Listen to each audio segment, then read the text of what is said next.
郭老六做了2个钓鱼竿，父女俩整天没事儿就去山坡下的小河里钓鱼，鱼钩上不放鱼饵，钓的就是个愿者上钩。他们就没想过这山里的小河沟它会不会有鱼吗？父女俩头上戴着2顶用带叶子的树枝编织的帽子，那绿油油的颜色差点没把傀儡们和4只狼的眼睛晃瞎。这样的神人他们有生之年还是第一次见，实在是不太想认识他们，脸皮再厚也遭不住这样霍霍呀。钓了7、8天鱼，鱼鳞都没看到一片，父女俩钓了个寂寞。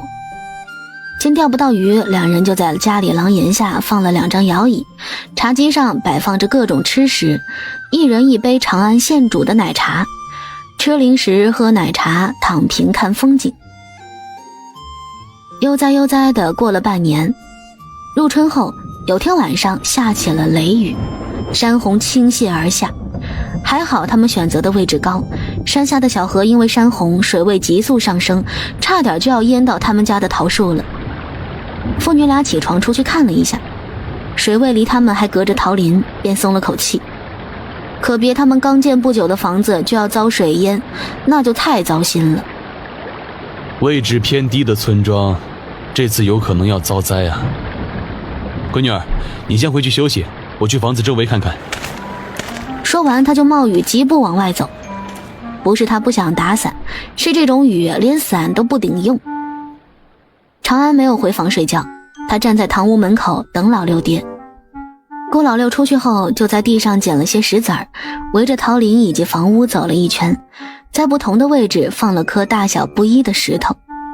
院墙外最后一颗大石头放下后，空间又瞬间扭曲，他们的房子凭空消失在了山谷里。当然在家里的长安是没发现问题的，他看到的一切如常，并不知道他老六爹在房子周围设了阵法。郭老六也是刚想起来可以用阵法把房子保护起来，要是早想起来，海边那个小山谷也可以这样，用阵法让他消失在人前，这家不就不用搬了。郭老六想想，这事儿不能让闺女知道，不然她肯定又会嫌弃他年纪大了不中用。第2天雨势并没有减弱，就像顾老六预计的那样，地势较低的村子都被山洪给淹了，还有2处遭遇了山体滑坡，有不少人伤亡。村民们都往高处走，带了粮食出来的都往山里走，打算到别处去安家。被这么一淹，他们也发现了村子地势太低，那就干脆换个地方居住好了。凉州郡大面积受灾，齐王在城门口设粥棚接济难民，另外还搭建了不少窝棚给他们当临时住所。长安他们家的山谷里也有人闯入，但他们被那条汹涌的河流给劝退了。突然想起他家老六爹说他不是人。爹，你不是说你是龙吗？你快去把这雨给停了，请开始你的表演。他呱唧呱唧鼓了2下掌，满脸真诚地看着自家老六爹。顾老六满脸黑线，转身背对着长安啃玉米。大雨冲出了些山里的小动物，也有大动物，比如长安家门口河里正在往上爬的蟒蛇，它有可能是在洞里睡觉，结果家被淹，这不就逃难来了。但是这家伙逃难有点吓人，这么大个吞下一头活牛是没问题的，都快成精了吧。平时他们在山里浪的时候也没见着这么大个的蟒蛇啊，这是从哪儿来的呀？长安刚打开院子门就与他四目相对，空气突然安静下来，然后就是长安撕心裂肺的喊声：爹呀，你远方亲戚来了！蟒蛇都被他吓了一跳，下意识往水里滑了一点，然后又想到他是条蟒啊，怕这个小矮子干什么？长安麻利地闪身进了空间。顾老六跑出来的时候，就看到一脸蒙圈的大蟒蛇杵在河岸上，看着家门口的方向一动不动，应该是被他闺女儿当场表演的消失让他给惊到了。见到顾老六，蟒蛇瞬间就感觉到了危险，他吐信子想威胁一下顾老六，然而还不等他露出凶狠的表情，顾老六身形暴起，按着蟒蛇兄弟就是好一顿捶。蟒蛇兄弟毫无还手之力，顾老六威压太盛，他不敢反抗，他有种想落泪的冲动。睡觉睡得好好的，家里被水淹了，出来想找个地方继续睡，没想到遇到个他打不过的暴力狂。蛇他呀，太苦逼了。你吓到我闺女了，拿点赔偿出来，我才能放过你。我知道我不是人，但你是真狗，我家都淹了，哪还有什么好东西？穷蛇一条，爱咋咋的。蟒蛇兄弟直接摆烂，你要打就打吧。顾老六打定了主意要薅到羊毛，用脚踢了他2下。你兜里没就去山里找啊？什么人参灵芝我不嫌多啊。人才，你当是大白菜吗？我运气好的话就不会碰见你了。蟒蛇有气无力，实在是不知道该怎么表达他此时的心情。快点去找，你要是去睡觉了，我就去你洞府把你拖出来。蟒蛇好想哭，这山里什么时候来了个神经病啊？天道不是不让他们动物成精吗？那眼前这个又是怎么回事？不要告诉蛇这个神经病是人，他肯定不是人，人类没他这么狗。蟒蛇心不甘情不愿，慢腾腾地往山上滑行。房子周围的阵法在雨停后就撤掉了，不然长安也不会一开门就看到条大蟒蛇。等大蟒蛇离开后，长安才从空间里出来。顾老六告诉他，闺女别怕，那条蟒蛇生了灵智，它不会伤人。也不是所有生了灵智的蛇都是好蛇，也有坏的，但是一般天道没阻止它进化的都是有大功德在身的，所以不必害怕。闺女啊，老父亲我也很心累啊。你说你一个小龙崽儿，你干嘛要怕一条蟒蛇？怪我咯，这不是我还不知道我是条龙吗？大雨停下，没有再发山洪，门口小河的水位2天后就恢复了正常。天气放晴，长安就拉着发懒的老六爹进山采蘑菇。爹，说人家阎王忘载了，我们是不是也忘记什么啦？长安摘了一朵红色的蘑菇丢篮子里，突然想起他娘还在海边的山上。顾老六眼疾手快的把那朵红色蘑菇拿出来扔掉，这玩意儿吃了容易摊板板呢。他一时也没想到忘记什么，有些茫然的看向长安。没落什么？那你说说我爷爷和我娘，你有把他挖起来吗？不是忘记，是故意没去带他们走的。那个地方很好，如果要再找一个那样好的墓地，可能就有些困难了。就让他们安顿在那里吧，若以后遇到了更好的地，再去把他们带过来。他们之前的牵绊在再次下葬之时便已斩断，当然若是有更好的地方，他也可以去把他们迁徙过来的。长安歪头想了想，那个地方好吗？只看风景的话确实很好，看别的他也不会看。那就这样吧，后面再看看这里能不能找到个好地方。顾老六随时注意着篮子，每次他闺女采蘑菇的时候都是不看，直接一把薅，吃的他是胆战心惊，提心吊胆呢。你们能不能去做点正事儿？大爷突然出现，把长安吓了一跳，手里的蘑菇都捏烂了。他翻了个白眼，这不就是在做正事吗？替大自然消耗负担。你爹他2次把天捅了个窟窿，闯祸了呀，你知不知道啊？你少在这儿冤枉他，就1次好不啦？是自己干的，别什么锅都往他头上盖。忘了他失了一段记忆。我说有就有，闯祸还想隐居，吃屁去吧，马上出去干活。不是你让我们苟着的吗？现在又想我们干活，不出个满意的价格我们不去。不是，是收拾你们自己的烂摊子呀，怎么还要我付工钱呢？你不要太离谱啊。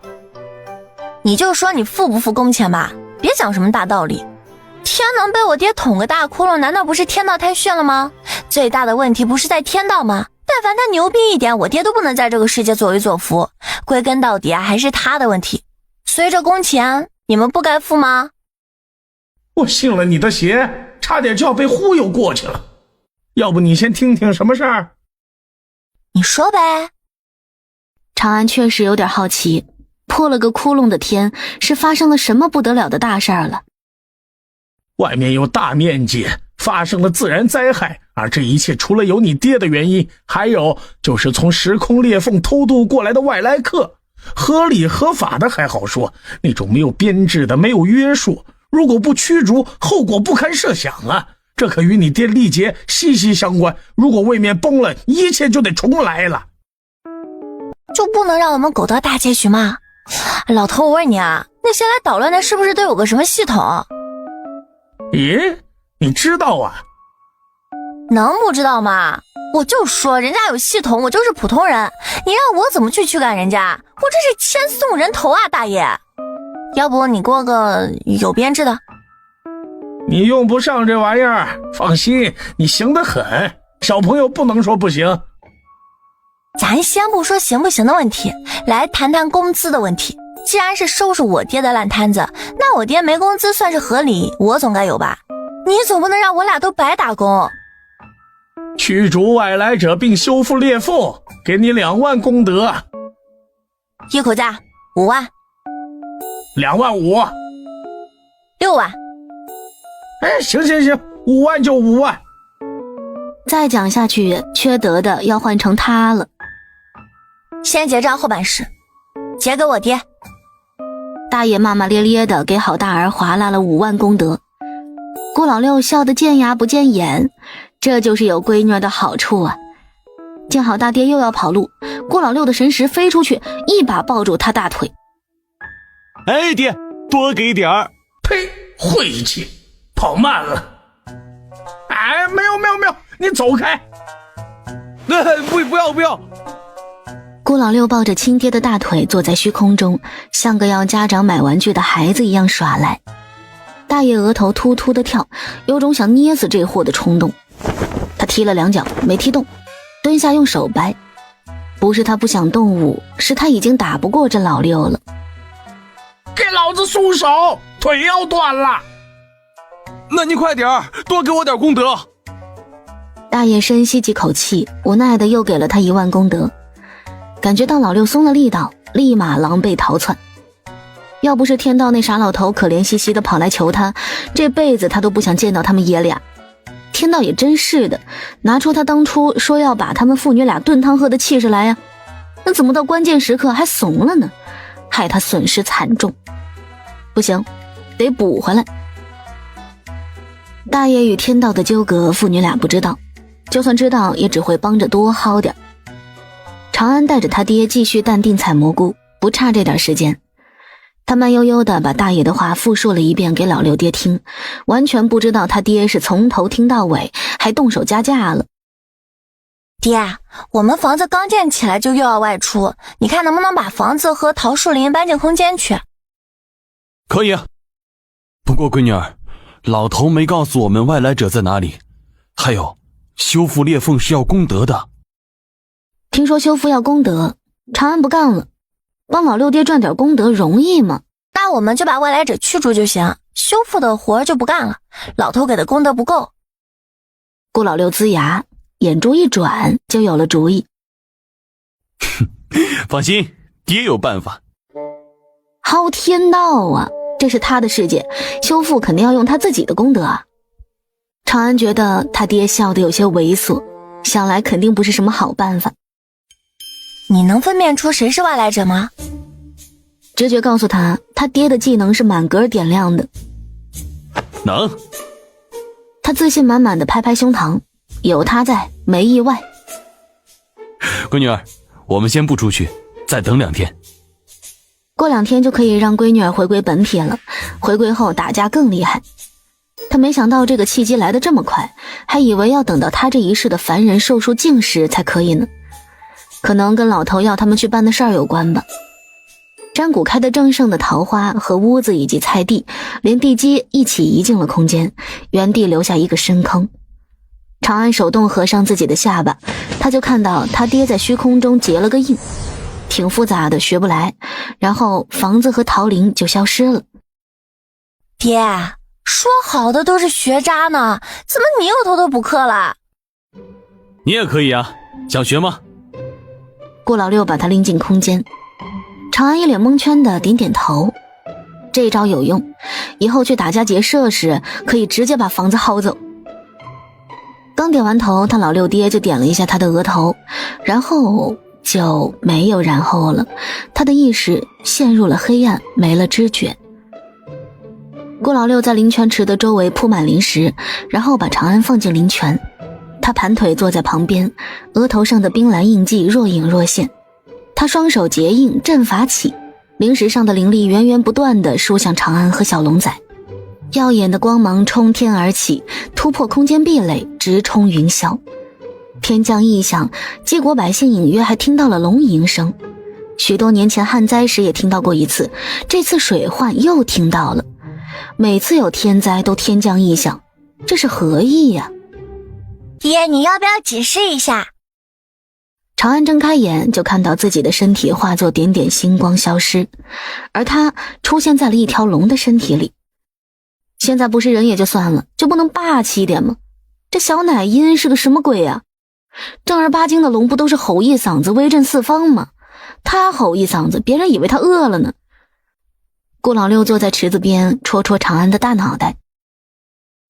因为你本来就不是人呐，你动一下意念就可以幻化成人。小龙仔化身为人，掉水里还没池子里的水高。长安下意识的又变回了龙。喝水了吗？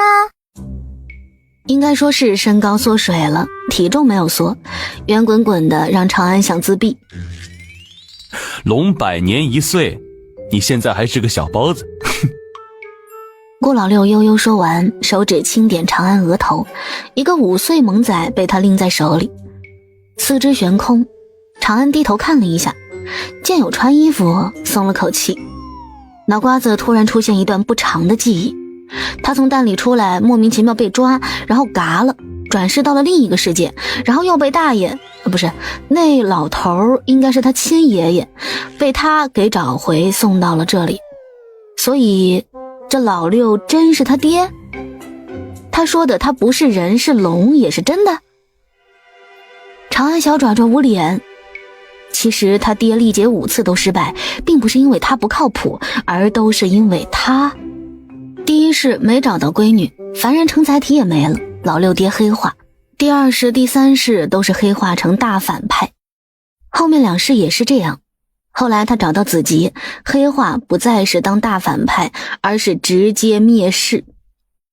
长安倒吸一口凉气，所有的事儿都因他而起，但是背上孽债的却是他老六爹，怪不得能缺德成这样。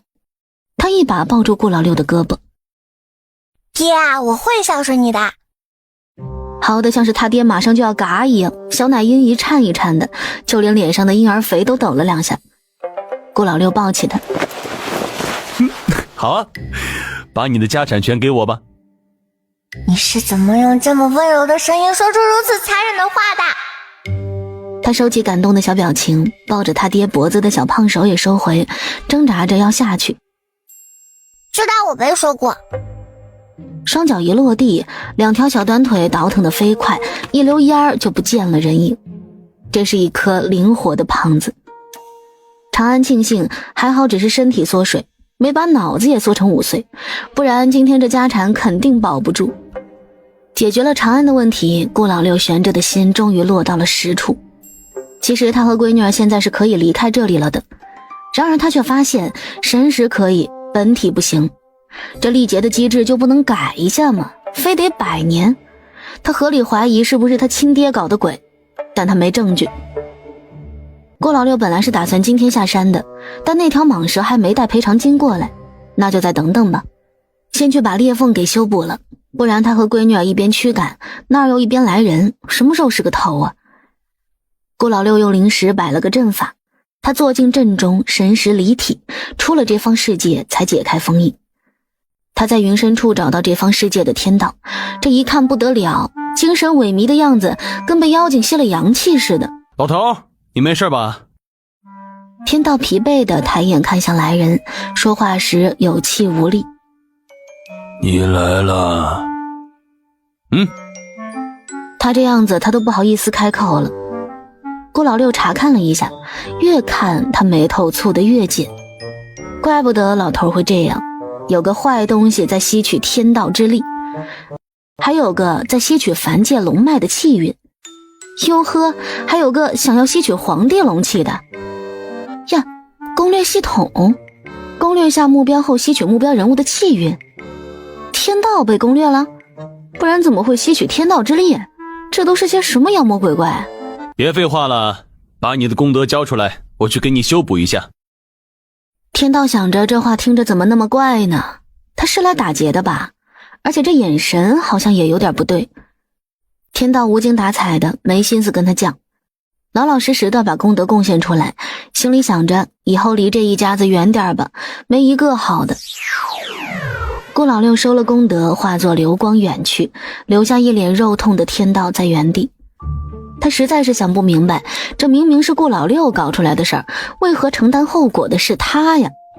越想越不想干，他要培养接班神，这逼班他是一天也不想上了。长安为了减肥，跑去了地里和傀儡们一起种地，圆滚滚的一团，蹲下就是一颗球。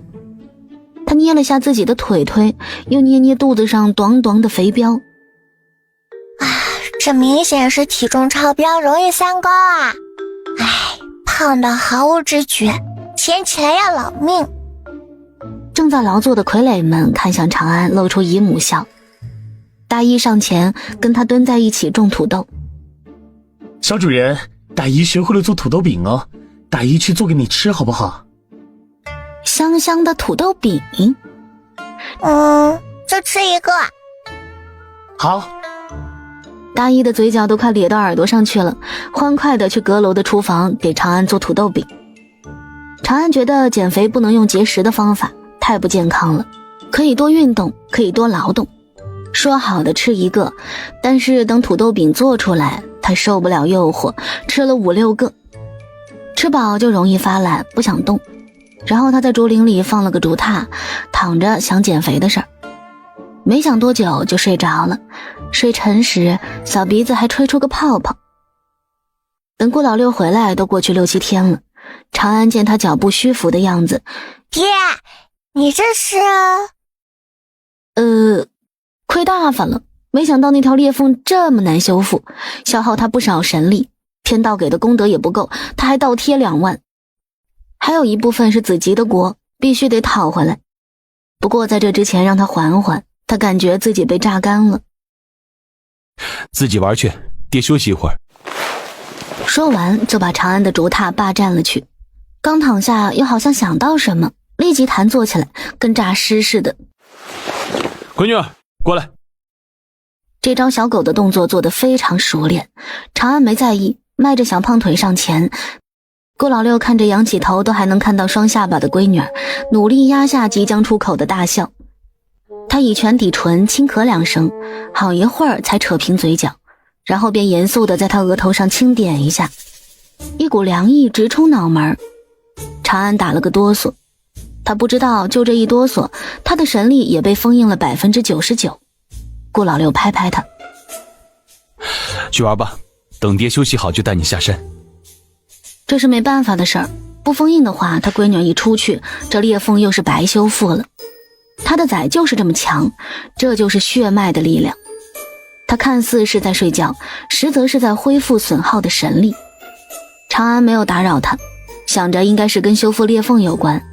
他去地里继续种地，为了减肥，他也拼了老命的干活。大姨劝他不用减肥，说长大了自己就能瘦下来。长安撅着屁屁在挖红薯，擦了把额头上的汗，头也没抬一下。那还要好久才能长大，我这不得要胖个几百年？幽怨的小奶音听上去有些搞笑，大姨连忙低下头捡红薯，怕自己忍不住。他没说的是，他们其实可以用灵力收获和种庄稼，这样效率更快。他这一来，他们都在配合他，用纯人工种植。长安在老六爹的空间里干了多久活，他爹就睡了多久。半个月的时间，减肥效果还是有点的，最起码现在低头能看到脚尖了，没有被小肚子挡住视线。顾老六睁眼就看到瘦了一圈的大胖闺女，心疼的呀。他好不容易给养起来的肉肉都快掉没了。怕长安还要继续减肥，连忙带着他出了空间。他们刚出来就看到一条大蟒蛇盘在大坑里，它的身边还放着2颗带泥的断了根须的大胖人参。蟒蛇的身体有深深浅浅的伤口，有2个伤口像是人为的，那是用狩猎的叉子戳出来的。顾老六一声不吭地把大蟒蛇收进空间，与4只狼作伴。蟒蛇兄弟一脸懵，眼睛都没眨一下就换了个地方，这是认真的？大义上前拽着他的尾巴，把他拖到了附近的山上。外面，顾老六捡起2颗废得差不多的人参。闺女儿，种你空间里去。长安接过就甩进了空间里，然后他突然反应过来，双目圆睁。爹呀，我空间变大了，跟你差不多，也有山和河流啦。本来就该是这样子，走了。顾老六一手捞起长安，抱着他就往山谷外走。哎，爹等一下，把爷郎放出来，我不太相信。知道自己的属性，顾老六尴尬的笑笑，把银狼从空间里拎出来。长安挣扎着下来，然后爬上银狼的背，这就不用2个人一起丢了。他真是个大聪明。顾老六没有坚持要抱，别看他闺女瘦了1圈，还是有点重量在身上的，这是个实心的大胖闺女。银狼没事的时候就会到处跑，他对下山的路已经相当熟悉，不用再先去探路。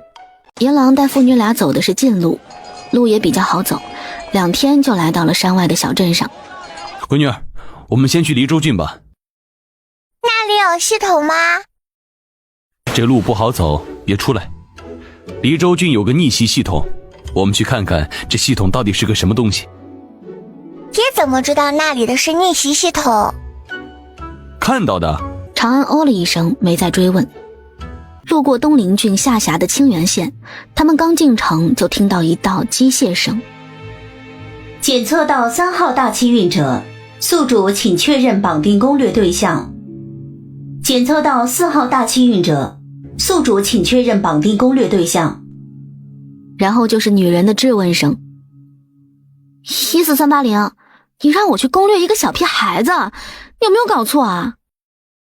宿主14380没有检测错误，宿主无法绑定，系统程序紊乱，需要修复。14380，14380！女人焦急的呼喊声中带着些许惊慌，系统似乎陷入了休眠，没有再回应她。这个叫做14380的系统是在试图获取顾老六和长安的个人资料时，被顾老六的神力扰乱了运行程序，宕机了。1个回合，顾老六就知道这是个什么玩意儿了。正规有编制的系统是帮助宿主一起完成任务，维护世界正常运行，从而获得积分升级。这个野鸡系统是靠摄取攻略目标的气运来维持运行的。让他没想到的是，绑定这个系统的人是个本土姑娘。这样的话就好办了，只要把系统揪出来捏爆就行了，不用去查这姑娘是来自哪里，更不用费力送她回去。爹，先别薅他系统，让他去解决瘟疫的问题，把这波羊毛薅了再说。顾老六正好也是这样想的，他们先去看看黎州郡的那个逆袭系统怎么样。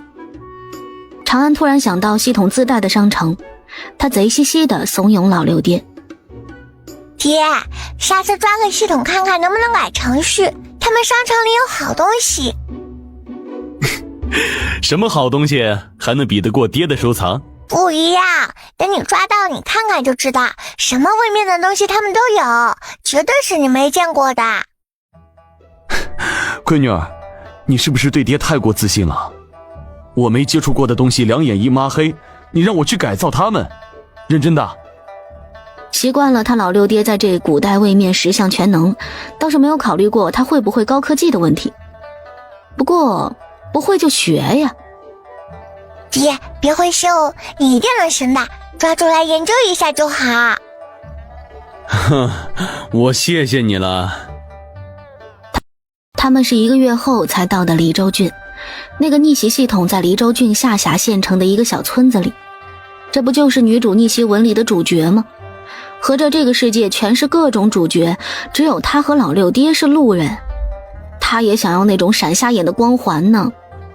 长安抬起头看了眼天空，给一个啊。天到脑壳疼。你要什么跟爹说，爹有，不用问别人要。那你要没有呢？跟你抢来，不是，给你买回来啊。所以你不能随便收别人的东西，尤其是男孩子的。长安想，那可以收女孩子的吧？顾老六在客栈里给长安说了一下午，为何不能随便收关于男孩子的礼物。总之就是，天下没有免费的午餐，别人不会无缘无故给你送礼。长安打了个哈欠，有些含糊地说道：可以吃霸王餐啊。霸王餐是这么好吃的吗？不怕被打？不怕，放爹。我是何时换物种的？他把长安甩进空间，刚好大一做好了晚饭。自从长安缩水后，做饭的任务就交给了大一。大一是个有厨艺天赋的傀儡，稍微简单的教一下，他就能够举一反三，省心得很。长安闻到了香辣虾的味道，都懒得跟他老六爹计较扔他的事儿，从地上爬起来就往阁楼跑。回到本体后，他饭量大增，力气也变大了，徒手拆家不是说着玩的。看从外面搬进来的那栋房子，倒了一面墙就知道了，这是他一不小心一脚就踹塌的，是真的不小心，他也没有想到能踹塌呀。顾老六进空间里就看到他闺女已经抱着大碗吃上了，他随手拿出个大盆，比他闺女的碗大2倍。大一就在旁边嘴角抽搐的看着2饭桶干饭，最后因为一个鸡腿谁吃差点断亲。手里还抓着鸡腿的长安被顾老六拎出空间，然后他就看到他老六爹抓住他的胖手啃他手上的鸡腿，3两口就吃完了。长安沉默2息，淡定地丢掉鸡骨头，把他爹的衣服当抹布擦手上的油。爹，你明天再淋嘴没喽？抢他鸡腿？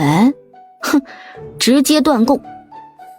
糟糕，顾老六忘记粮仓在闺女手上了。他有些狗腿的捏捏闺女的胖手臂，全是肉肉，捏起来还挺舒服的。闺女，这次就算了吧，下次不会了，我保证。你上次和上上次也是这么说的。闺女，那个逆袭系统就在街道上。顾老六连忙转移话题，这账不能算下去，全是他欠下的债。传来打断了长安要说的话。宿主，今晚入住蓬莱客栈，你晚上在客栈放把火，假意救下蓬莱京城秦家少家主，然后与他谈成合作。我去放火，要是被发现了怎么办？系统有自燃球，宿主扔出去就能燃烧起来，不会留下任何痕迹，20积分1颗。请问宿主是否购买？可以打折吗？我现在只有15积分。可以先欠着，等完成任务结算积分时再扣除。那就买1颗吧。自燃球已放入系统仓库，请宿主注意查收。长安和顾老六长见识了，原来谈合作是要先烧人家客栈的呀。爷，这是什么牛马系统？这火一烧起来，住客栈的住客不得遭殃吗？可能是他觉得以救命恩人的身份更容易谈成合作。这系统比他还缺德。顾老六慵懒地坐在桌前的凳子上，他白皙骨节分明的手敲了几下桌子。这个系统的宿主是外来者，毁灭系统还不够，我还得费劲送他离开。夺了系统不管他不就好了吗？没有系统做依靠，他能翻出什么花来？你觉得被一个系统牵着鼻子走的人，他能有多大的能耐？再说了，我们又不会马上离开，他要是真有本事颠覆这世界，那到时候再送走呗。长安说完就回了自己空间睡觉。他们只开了1间房间，现在他缩水了，开1间房间也没人会觉得不对。正好房间留给老六爹住，他住空间里能省下1间房钱。顾老六觉得他闺女说的对极了，不过他没有睡觉，只是盘腿打坐当作休息。他在等那个奇葩放火，那个自然珠挺好玩的，等一下捡来看看，他可以做几个给闺女玩。要是能改良一下就更好了，冬天用来烧炕用。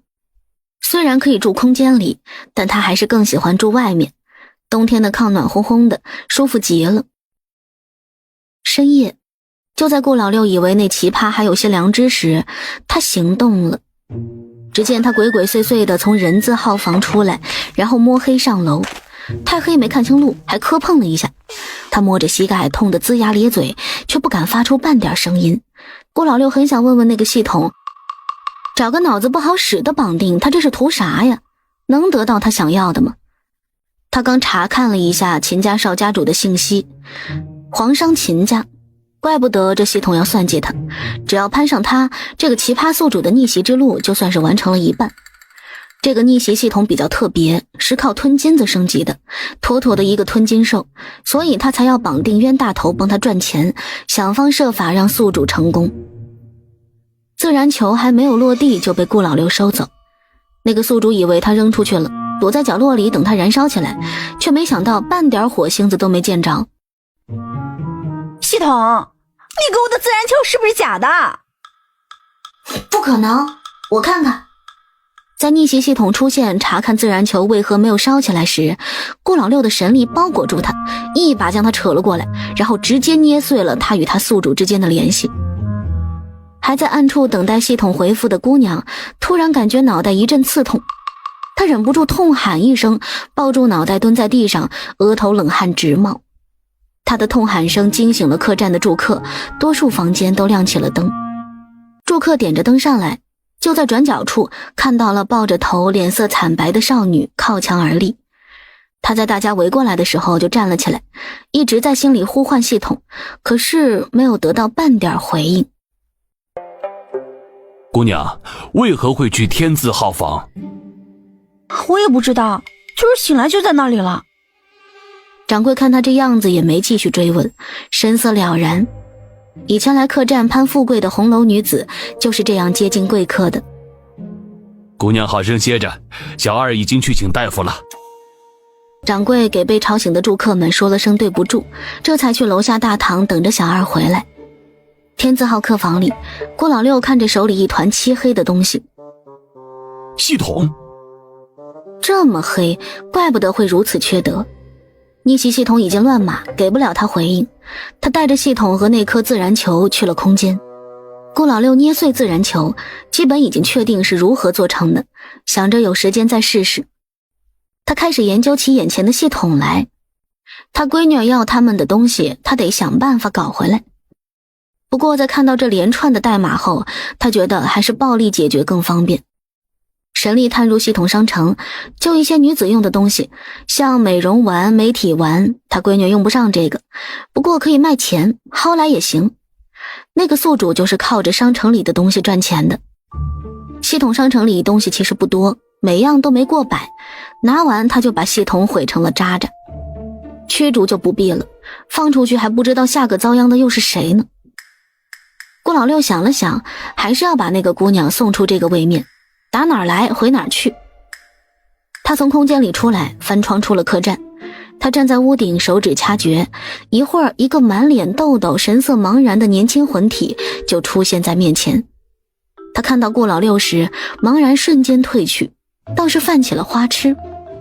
顾老六赶在他说话前把他扔进了黑洞，然后快速闭合。还好我动作快，长得好看也很烦恼啊，太招人稀罕了。唉，他自恋地摸了一把脸才回房间。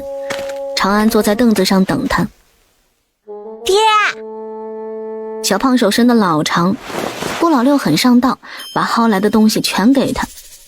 长安趴在桌上翻了翻那堆东西，瞬间失去了兴趣，还以为有什么高科技产品呢，就这些玩意儿全是美容产品，瞬间失去了兴趣。闺女，先收着，可以卖钱，说不定什么时候就用上了呢。长安想想也对，利落地把东西收进空间里。眼看都快天亮了，他就没回空间去睡觉。父女俩人手一个热腾腾的大包子，吃的动作是神同步，一大一小吃完早餐，刚好天亮。人字号房间里，少女清醒过来，看到陌生的环境，大脑有片刻空白。然后便是大段陌生的记忆席卷而来。他有些恍惚地离开客栈，他现在急需回家，看到家人他才安心。少女走后没多久，父女俩也退房离开了客栈。他们没有在黎州郡多停留，还得去京城会那些系统呢。好家伙，京城是系统集结地怎么的？那儿人杰地灵啊！顾老六突然想起他们有傀儡啊，哪里还需要银狼带路？于是他就把大衣放了出来，他觉得这个最聪明，用着顺手。狼哥结束了他的带路生涯，换上了大衣，然后大衣就兼职了父女俩的车夫，做饭换成了长安空间里的高一。他们俩厨艺都差不多，没什么可挑剔的。空闲下来的顾老六零食消耗起来也相当的快，长安不得已又煮玉米给他啃，还是老玉米。往京城方向的路挺热闹的，路边的茶棚因为过往行人多，生意都不错。他们没有停留，顾老六懒懒的，他是啃玉米啃累了。闺女儿，玉米真的没必要长到这么老高再收，太费牙了。长安抖着小短腿打了个哈欠。够好存放。那你就存着吧，不用煮给我吃啊，我可以换点别的。玉米有营养。爹，说说看，前面那些人为啥要这样进京？都快入夏了，这样拖着逝者进京，不说其他，就那股味道，他们闻不见吗？那些人应该是在路上走挺久的了，这样活着的人遭罪，逝去的人也不得安宁，为何不先安葬了？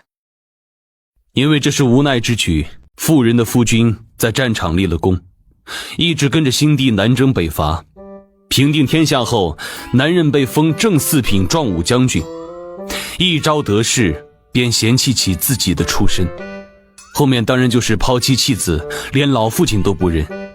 其实他所有的功劳都是顶替的另一个人的，为了抛弃原来的身份，他用了另一个人的姓名。若不是有隔壁村的人在京城看到过他，回来告知了男人的老父亲，他的家人会一直以为男人死了。老父亲气得一时没顺过气来，就这样去了。族人就带着男人的妻子和他已经去世的老父亲，准备上京告御状。族人这么好，怕东窗事发会连累他们，那还不如一开始就闹开了。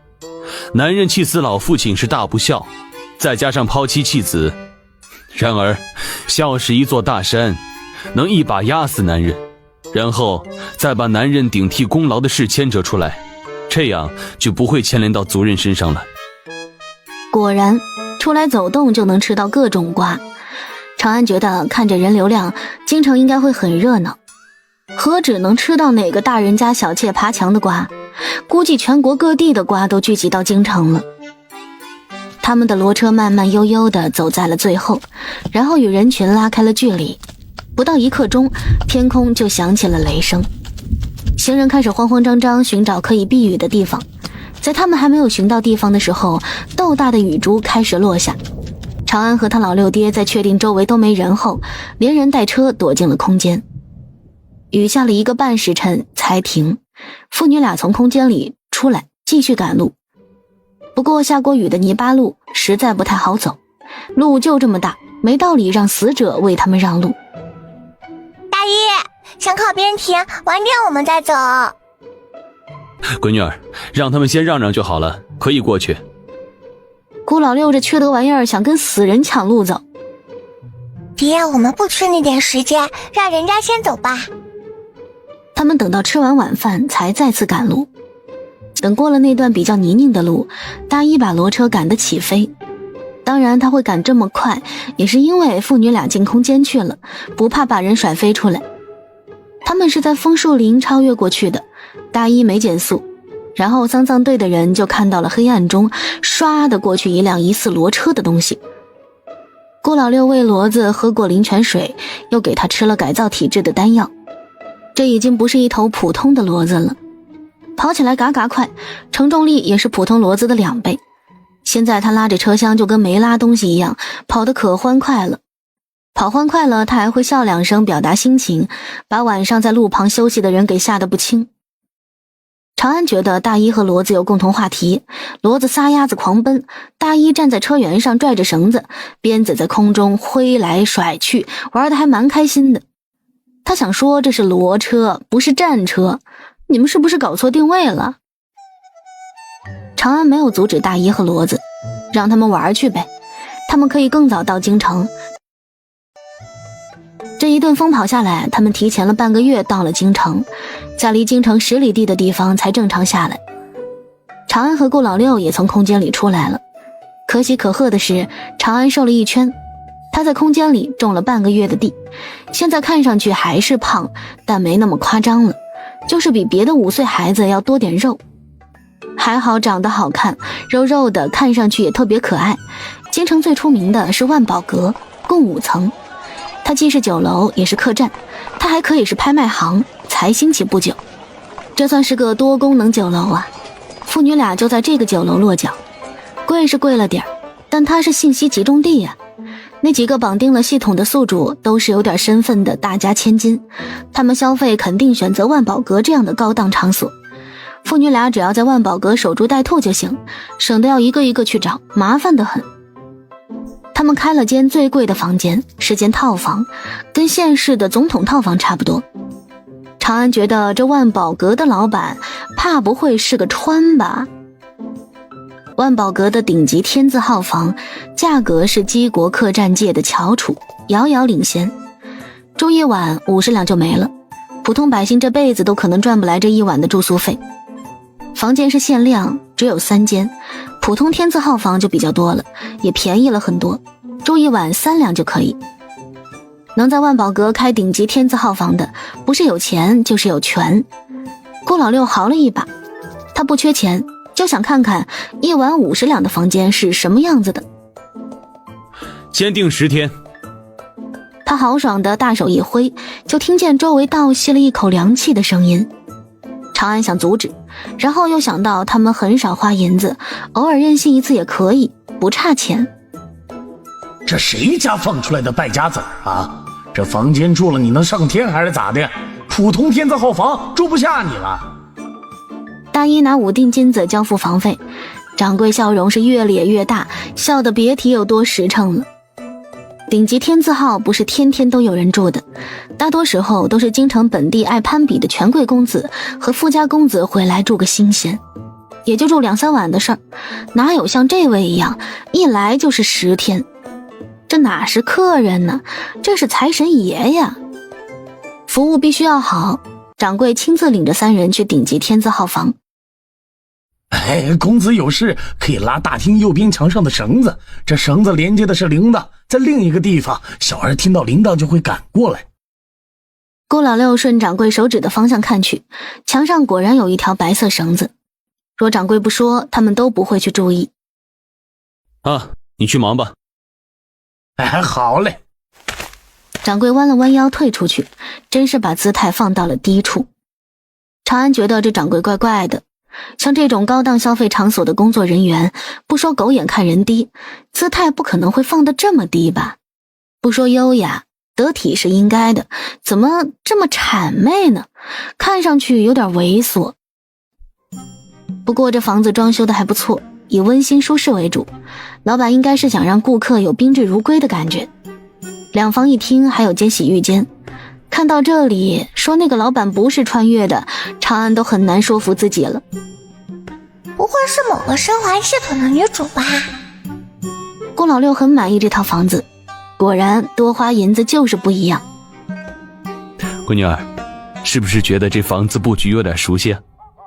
别猜了，万宝阁的老板是闲鱼系统的宿主，应该是从另一个拥有更高级文明的位面来的。那我们要把他遣送回去吗？这个可以送走，也可以不送。他是在原主人离世过后才来的，来了也没作妖，就只接管这间万宝阁并改造它，平时就宅在家里不出门。不过还是先看看吧。父女俩加一傀儡住了下来，那服务真的是只差把饭喂到他们嘴里了。不得不说的是，不愧是穿越女开的酒楼，饭菜就是合胃口。床上用品柔软舒适，还有太阳光的味道。万宝阁有个败家子连开10天顶级天字号房的事儿，一夜间传遍了整个京城。京城纨绔们同时好奇，竟然还有比他们还败家的。第二天，万宝阁来了好多看败家子的公子和千金，各有各的心思。长安想去3楼大堂吃早饭，想看看餐厅是什么样子。他们现在住在顶层，还要下2楼。1楼还有个大堂，是专供普通消费的地方。他们到3楼大堂时，已经人满为患。这是一个带着现代元素的餐厅。长安感叹：这是一个成功的穿越女。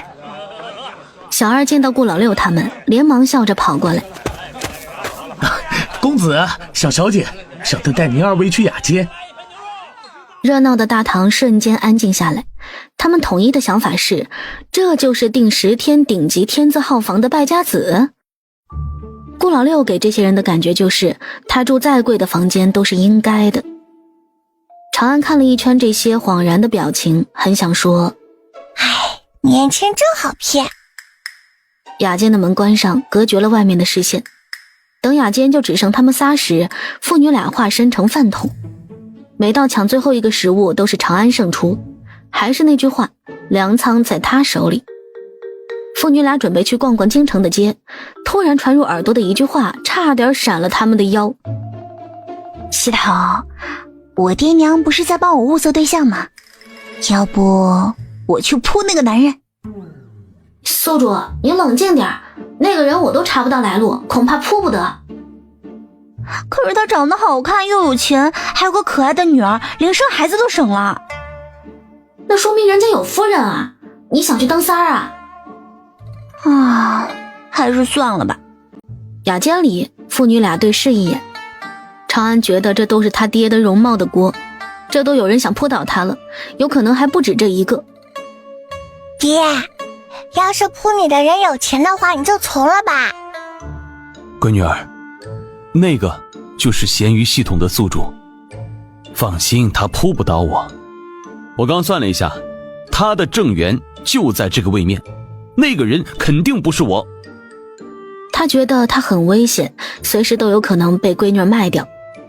顾老六抱起长安就离开雅间，他们走在京城的街上，发现小摊上卖的跟小城街边卖的也差不多，不过是品种多点而已。对于什么都不缺的长安来说，这些东西不太能吸引他。面具没有那老婆婆夫君卖的好看。一个蓬头垢面衣衫褴褛的小乞丐端着个缺了半边的碗来到长安面前。他比长安高了一个头，长安顺着那只脏污的手往上看去，没太看清小乞丐的容貌，脸上好像刻意涂了一层泥。我买吃食给你可以吗？小乞丐定定地看着眼前这个胖乎乎可可爱爱的小姑娘，初看她眼眸清澈明亮，再看时又深邃莫测。他在看着你时，细看你就会发现他的眼睛里有世间万物，唯独没有你。小乞丐本来是想要银子的，可他还是缓缓点头要了这吃食，没好意思开口要银子。郭老六默默地跟在长安身后，没有行使他作为父亲的权利。虽然他觉得小乞丐可能是想要银子。长安摸出一角碎银，点了点九九，小胖手努力往前伸。老板，我要买4个馒头。馒头铺子老板是个胖胖的壮年男人，看到长安这个同款胖子，觉得很亲切。他乐呵呵地逗长安：小姑娘，这馒头才2文钱一个，你给的太多了，我这铺子小，找不开呀。长安没有这种小钱，但他爹有啊。他扭头看向身后懒懒地跟着的顾老六：爹，给老板8个铜板。馒头铺子老板和小乞丐转头看去，他们都没有发现小姑娘身后还有人。馒头铺子的老板顾不上逗长安，拿了4个馒头包好给他。谢谢。哎呦，不谢不谢，应该的啊。长安把馒头放到小乞丐碗里，然后发现装不稳。你下次上班不是出来乞讨时，还是换个好点的碗吧，这样别人给你东西你也能接住。接过长安递过来的馒头，小乞丐像个乖宝宝一样点点头。他下次再换个没缺这么多的。他向长安弯腰鞠了一躬，然后便抱着吃食，低垂着头匆匆离开。街上发生的这一幕刚好被旁边茶楼雅间里的一名有些痞气的青年看到。云之恒，约我出来喝茶的是你，现在让我一个人坐在这儿喝茶的也是你。没什么事儿啊，下次别约我回去了。他跟着一起下楼离开茶楼。他刚才看到街上那个小姑娘有些熟悉，像是年少时遇见的两人，那是唯二与他以礼相待的人。不过年龄上不对呀，还有那银发男人又是谁呢？他竟然无法直视他的面容，模糊一片，怎么也看不清。然而云之恒刚走出茶楼就被一个少女拦住了。少女害羞地看了他两眼，做足了欲语还休之态，但就是一个字儿都没蹦出来。云之恒厌恶地看了少女一眼，往后退了好几步，躲到了清俊公子的身后。在不远处摊子上挑选花灯的父女俩听到了少女与系统的对话。系统，你不是说云之恒最好攻略吗？他怎么好像很讨厌我？宿主，先别管他讨不讨厌，用一见钟情的特效，他一定会喜欢你。他寿数很长，能活到98岁。攻略他后，我们可以先借他20年寿数，这样你就有积分了。我也可以升级，可以爆出更多特效，就更容易攻略皇帝了。顾老六没等少女对云之恒出手，就出手捏住了系统，用神力暴力地把他扯了出来，利落地斩断他与少女的联系。动作行云流水，只在眨眼间，系统就被他封印在了空间里。少女与系统断了联系，她捂住脑袋痛叫一声，就倒在了地上昏死过去。她的随身丫鬟吓懵了。云之恒和清俊公子见状，立即转身回到2楼，像是只要跑得快，麻烦就追不上他们一样。茶楼的掌柜和小二怕少女在他们这儿出事儿，小二去了御史家通知他的家人，少女被掌柜和丫鬟一起送去附近的医馆。他们来到医馆门口，顾老六打了个响指，定格了时间。长安在他老六爹的空间看到随意扔在地里的一团绿色，想来这个就是系统了。系统看到一个小孩想蛊惑他，然后发现他出不了声也动不了。你是不是想和我绑定啊？长安没指望他回答，用脚踢了踢他。那你就先把你商场里的东西都拿出来，我满意了就跟你绑定。那是不可能的，这种桶倒贴都不要。你先给我解开禁制啊！哦，他有可能解不开。半天没等到系统给东西，长安抬脚踩了他一脚，然后就离开了。他完全忘了系统被他爹给封印了。大一等在医馆外，郭老六独自进了医馆，时间定格会把万物定格在原地，他们没有知觉。郭老六来到内室，榻上躺着一名容貌娇美的姑娘，他直接用神力把意识之魂拽了出来，没想到是个60岁上下的老妇女。他惊惧地看着郭老六，他没想到会有人能把他揪出来。老妇还没来得及求饶，就被顾老六打散了灵魂，让他灰飞烟灭。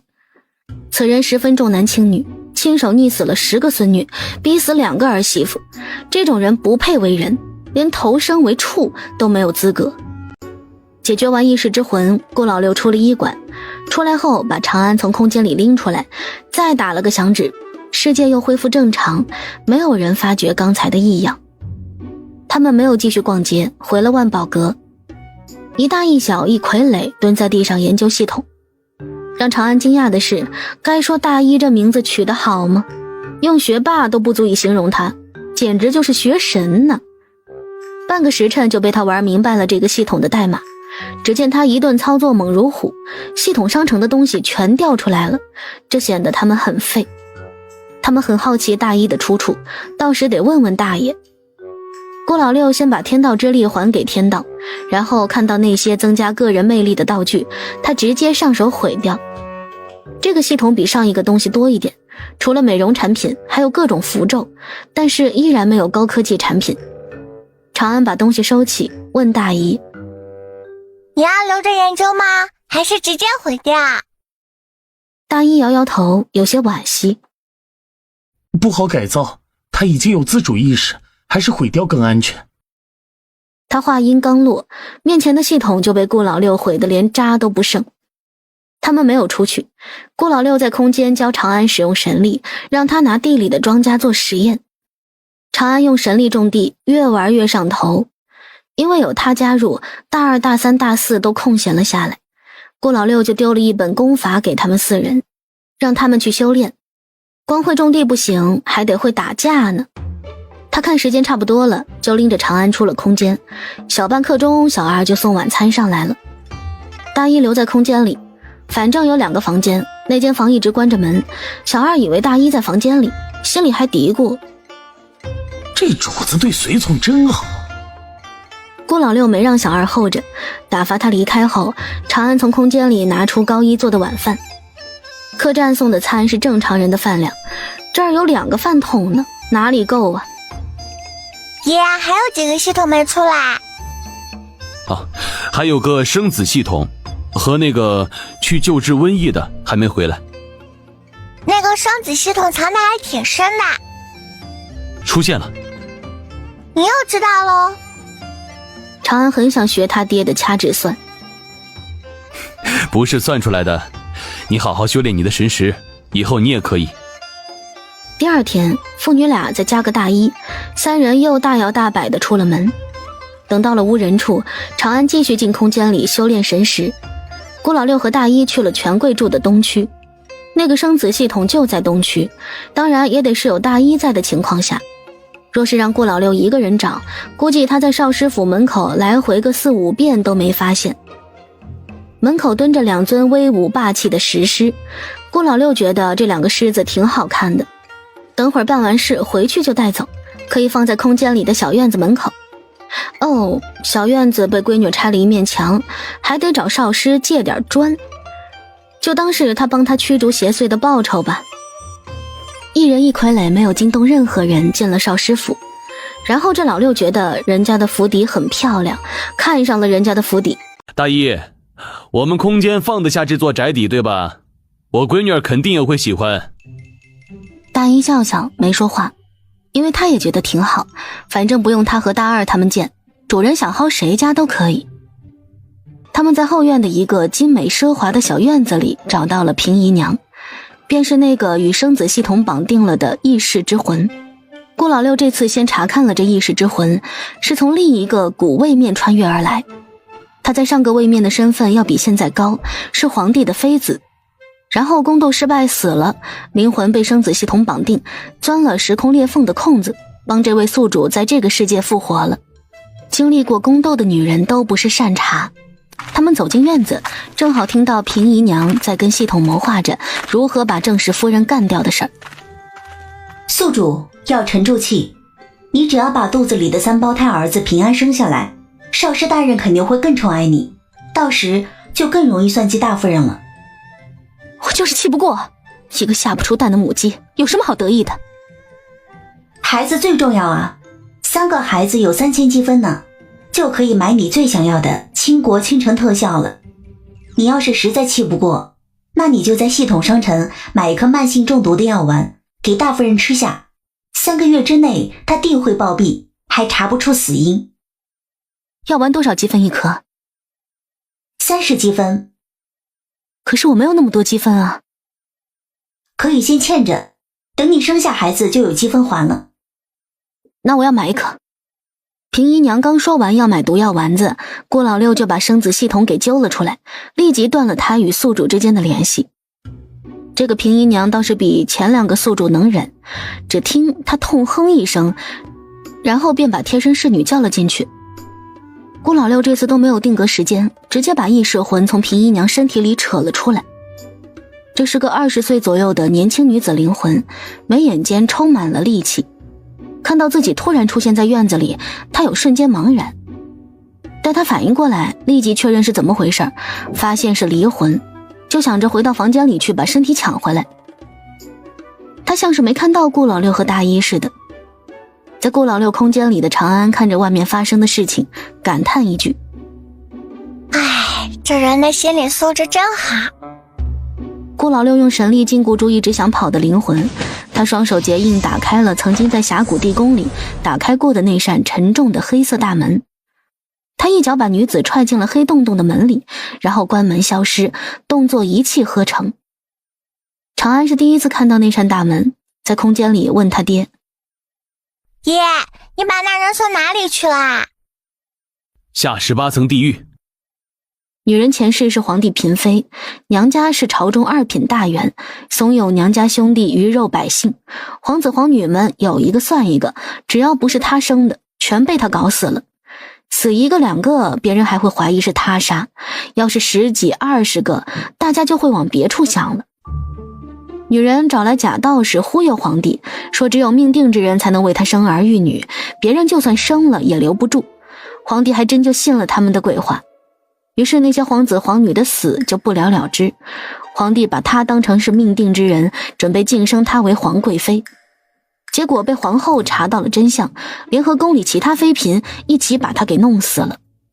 死得有些草率，被他自己儿子的玩具小木剑刺死的，摔一跤正好扑到了手持木剑的儿子身上，正中心口的位置刺下去。木剑本来没有这种杀伤力的，奈何有心人勤快啊，帮小皇子把木剑削尖锐了。顾老六解决完生子系统的宿主，并没有着急马上离开，他在想怎么把这座宅子搬进空间里。